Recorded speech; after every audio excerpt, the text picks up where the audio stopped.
Hello again, ladies and gentlemen. Sonic from SEGADriven.com, and welcome back to our Sonic Amateur Games Expo 2018 coverage. In this video, we're taking a look at Sonic Adventure Blast, which is a attempt at sort of giving 3D Sonic stages a more momentum-based feel to them, which is given to it via, I think this is powered by Sonic GDK. I could well be wrong. But it's using one of the more modern fan engines that allows the game to actually, you know, have more correct momentum and physics to the older style 16-bit Sonic games, but obviously in a 3D space. So what Sonic Adventure Blast does is it basically just sort of takes the maps from other 3D Sonic games and some Mario games for some reason, but obviously I'm not going to feature those because, you know, Sega channel makes sense, doesn't it, really?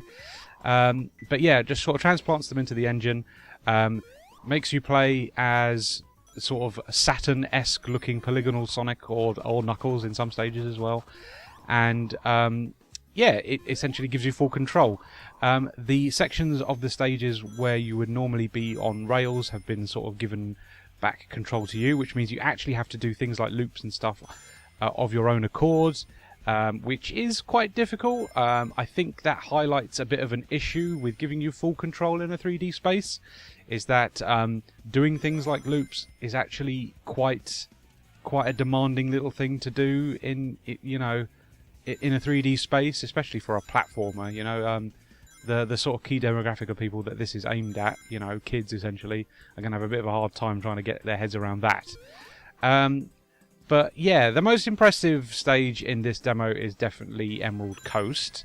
It's had the most done to it to make it feel sort of complete. But even then, it's showcasing a few issues that the whole release has, which is that it feels like it's rather lazily just sort of slapped the map into their engine, tweaked it ever so slightly so that you can complete it, or in some cases you still can't. And just kind of hope for the best, really. So there's an awful lot of the time where I'm essentially falling off platforms because the camera's not playing ball, or there's just sort of springs hovering in the air, badniks appearing in the ground.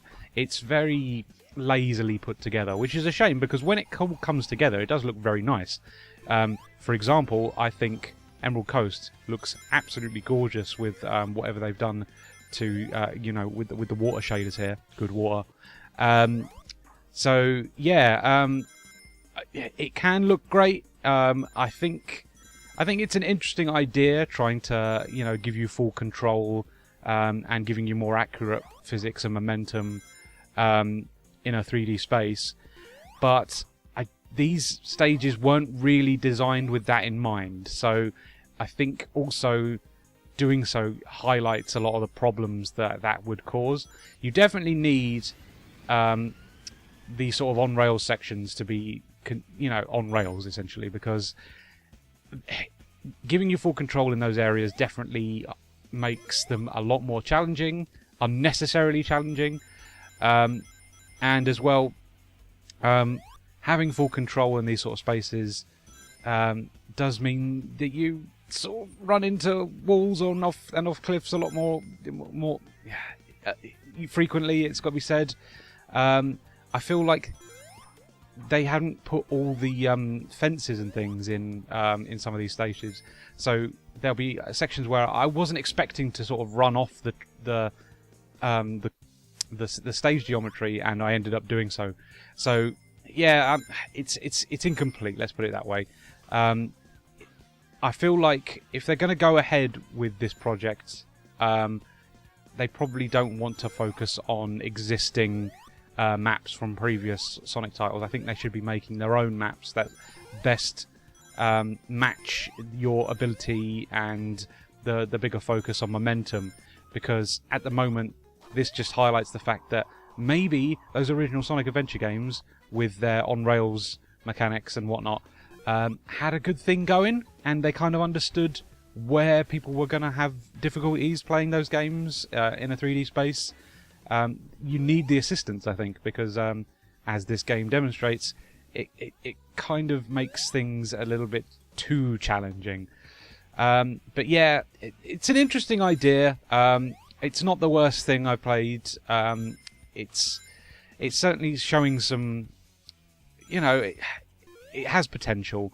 But at the moment, I think using just existing stages definitely highlights the weaknesses of moving into a more momentum-based environment in these original stages. They're not made for that, and it makes this incredibly difficult to play. And a lot of the stages are incompletable just outright because of that, which is a shame.